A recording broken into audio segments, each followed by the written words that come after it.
মাতরমেকে 30 মাল লোডিং হয়ে গেছে, ভাড়া যাচ্ছে হরিপাল 5 গেছিয়া টুসু বিসর্জনের উপলক্ষে। এবার বেরিয়ে যাবে, গ্রাম বইচিতে বাজছিল, এখান থেকে মালটা বেরিয়ে যাচ্ছে, লোডিং হয়ে গেছে, এবার গাড়ি ছাড়বে।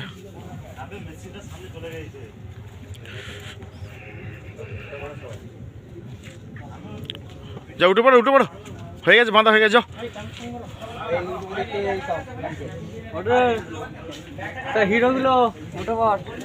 আমরা তো ড্রাইভারের সামনে ওই রেল গেটটা ক্রস করে যে মেন রোডে উঠি গায়ে লাগিয়ে দেবে। হ্যাঁ, আমি তোমাদের আগে চলে যাচ্ছি, বলে তো বলে রাখছি, অ্যারেঞ্জমেন্ট করে রাখছি। আমার এই বক্সেই চালেন আছে নাকি? এই বক্সেই চালেন আছে নাকি? চালেন আছে, চালেন মাত্রা মাইক নামেই আছে, মাত্রা মাইক অপারেশন আছে। আমি বলছি ব্যাগটা ছোট চ্যানেল, ছোট মানে আছে, আচ্ছা এই রেখেছে দেখুন। ব্যাগটা আমি নেবো, আমার আছে, আমার গাড়ি আছে।